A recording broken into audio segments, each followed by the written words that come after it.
कहानी देवर जी के तेवर। माँ तुम चिंता मत करो, मैं तो ऐसी लड़की से शादी करूँगा जो तुम्हें बेड से नीचे पानी लेने के लिए भी न उतरने दे। चाय और खाना तो दूर की बात है, और अगर उसने मेरी बात नहीं मानी फिर तो भेज दूंगा उसी पल उसे उसके बाप के घर। देवर की कड़वी बातें रमा के कानों में तीर की तरह चुभ रही थी।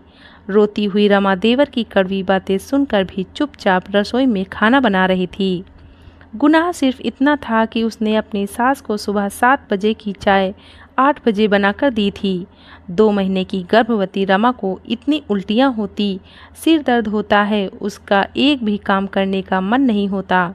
गर्भावस्था के शुरुआती महीनों में तो खाना बनाने में सबसे ज़्यादा दिक्कत तब होती जब दाल पकाना होता। दाल पकाने की सुगंध से ही उसको उल्टियाँ होने लगती। खाने में भी उसको कोई स्वाद नहीं आता और दिन भर मन अजीब सा बना रहता। लेकिन वो अपने मन की बात किसी से कह नहीं पाती थी। रमा के पति अमर उसकी कभी कोई बात नहीं सुनते। अगर रमा कुछ कहने की कोशिश करती तो कहते, देखो रमा, तुम औरतों की फालतू बिना सिर पैर की बातें सुनने का मेरे पास बिल्कुल भी समय नहीं, इसलिए तुम अभी यहाँ से जाओ और अपनी बात जाकर माँ से कहो। अमर का रूखा व्यवहार और इस तरह की बातें उसका हमेशा ही दिल तोड़ देती। लेकिन शिकायत करे तो भी किससे करे। उसकी सास शीला जी एक औरत और माँ होकर भी उसका दर्द नहीं समझती थी। ऊपर से रही सही कसर देवर राजेश ताने सुना सुना कर और अमर के कान भर कर पूरा कर देता। या यूं कहें कि पुरुष होकर भी राजेश रमा के लिए दूसरी सास की भूमिका निभाता। हर बात और हर काम में रमा को सीख देने आ जाता कि घर की बहुओं को कैसे रहना चाहिए, कैसे सास ससुर और ससुराल वालों की देखभाल और ख्याल रखना चाहिए। रमा की ससुराल में एक देवर, 2 शादीशुदा नंदे और सास ससुर थे। पूरे घर में राज सिर्फ देवर का ही चलता। राजेश जैसे कहता उसकी सास शीला जी और वैसा ही कहती और उनकी कही किसी भी गलत या सही बात को अमर सिर झुकाकर मान भी लेते। रमा ने कई बार कहा, अमर घर की साफ सफाई के लिए एक काम वाली बाई रख लेते हैं, क्योंकि 2 बच्चों के साथ मुझसे पूरा काम नहीं हो पाता। लेकिन राजेश के कहे शब्द अमर भी रमा के सामने दोहरा देता, तुम 2 बच्चों के साथ काम नहीं कर पाती और मेरी माँ 4 बच्चों के साथ कैसे घर के सारे काम करती थी। तुम आजकल की औरतों के नाटक बहुत हो गए हैं, जितनी सुविधाएं उतनी तकलीफ रहती है तुम लोगों को। रमा ने चुप रहकर सब कुछ चुपचाप सुनने की वजह से पहले बच्चे के जन्म में बहुत तकलीफ झेली। लेकिन समय के साथ रमा ने अपना मुंह खोलना शुरू किया और सीधा बगावती हो गई। उसने दूसरे बच्चे के जन्म के समय सीधे शब्दों में कह दिया कि मैं अपने मायके जा रही हूँ और मुझसे अब आप सब किसी काम की उम्मीद मत रखना। जितना बन पड़ेगा उतना ही करूँगी, बाकी का आप सब खुद देख लो कैसे करना है। जिसका नतीजा ये हुआ कि उसको दूसरे बच्चे के जन्म के बाद भी 6 महीने के लिए मायके छोड़ दिया गया, ताकि उसे ये एहसास कराया जा सके कि उसके रहने न रहने से उन लोगों को कोई फ़र्क नहीं पड़ता।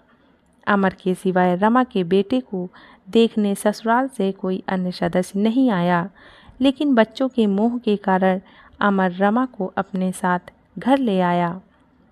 इधर शीला जी और राजेश का व्यवहार वैसे का वैसा ही रहा, लेकिन रमा भी अपने कहे अनुसार उतना ही काम करती जितना उससे हो पाता। दोनों नंदे फोन से तो देवर और सास घर में रोज रोज रमा को ताने देना और बातें सुनाना शुरू कर दिए।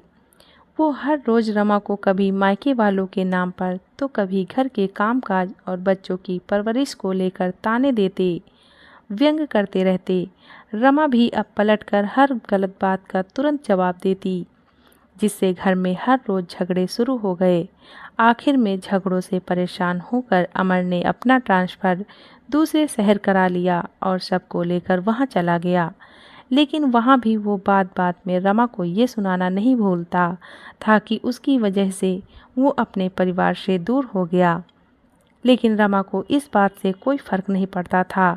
उसको अब सिर्फ अपने बच्चों की फिक्र रहती। और उनकी खुशी में उनके साथ खुश रहती। अमर के कहने पर तीज त्योहार पर सास से बस औपचारिक बातचीत हो जाती और वो जैसे ही ताने सुनाने के मूड में होती, रमा काम का बहाना बनाकर फ़ोन रख देती। इसी तरह रमा के दिन बीतते गए। रमा की शादी के 10 सालों बाद देवर राजेश की शादी हुई। राजेश की शादी में रमा ने सिर्फ शादी होने तक रुकी और सारी रस्में खत्म होते वापस चली गई। न उससे किसी ने ज़्यादा मतलब रखा और बातचीत करने की कोशिश की, ना ही उसने की, क्योंकि रमा को दिए जाने वाले ताने और व्यंग कटु थे और आने वाली बहू से अपार उम्मीदें, जिस वजह से रमा चुप ही रही। इस बार पूरे 2 साल बाद रमा गर्मी की छुट्टियों में अमर के जिद पर ससुराल आई थी।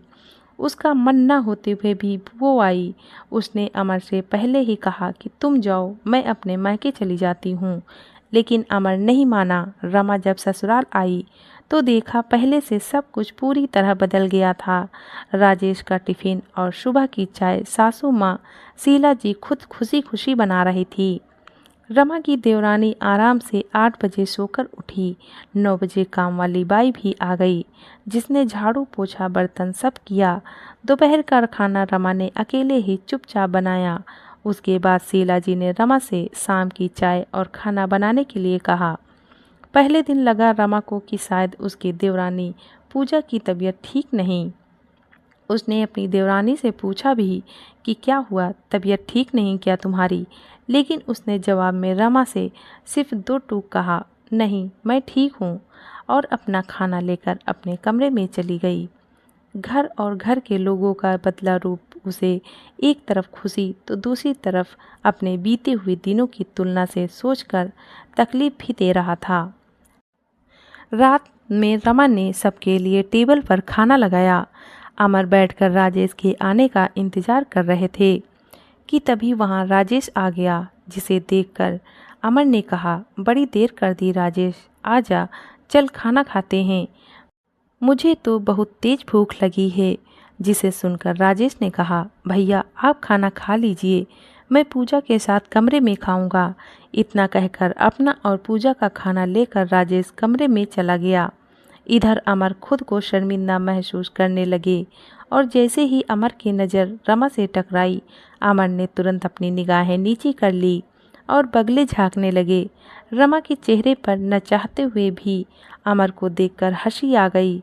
वो मुस्कुराने लगी। खाना खाने के बाद जब रमा सारे काम समेटकर पानी की बोतल लेकर अपने कमरे में जाने लगी, तभी उसके कदम देवर देवरानी के कमरे के बाहर अपना नाम सुनते ठिठक गए। राजेश ने पूजा से कहा, तुम बस आराम करो, अभी 2 महीने हुए हैं, जब तक रमा भाभी हैं तुम्हें कोई काम करने की चिंता करने की ज़रूरत नहीं। बस अपना और मेरे होने वाले बच्चे का ख्याल रखो, और कुछ बाहर से खाने का मन करे तो बोल देना, मैं बाहर से लेता आऊँगा। लेकिन जब 2 महीने की छुट्टियों के बाद भाभी चली जाएंगी तब कैसे होगा काम? मेरे तो अभी से पाँव और सिर दोनों में ही दर्द हो रहा है, आगे क्या होगा? पूजा ने कहा। राजेश ने कहा, क्या पाँव दर्द हो रहे हैं? तुमने पहले क्यों नहीं बोला? लाओ दो मुझे, मैं दबाता हूँ। तुम चिंता मत करो, भाभी के जाने के बाद मैं खाना बनाने वाली भी रख लूँगा और बाकी बचे काम माँ देख लेंगी।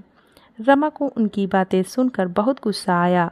वो जैसे ही कमरे में जाने के लिए पलटी तो देखा कि पीछे अमर खड़े थे, जिन्होंने भी शायद पूरी बात सुन ली थी।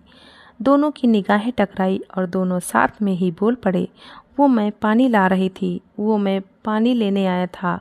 तभी रमा ने पानी का बोतल अमर की तरफ बढ़ा दिया। देवर देवरानी की बातें सुनकर रमा को अपने पुराने दिन याद आ गए, जिसे सोचकर उसकी आंखों के कोर गीले हो गए। उसकी आंखों से नींद गायब हो गई थी। इधर अमर भी बेड पर बंद आंखों से सोने का नाटक कर रहा था।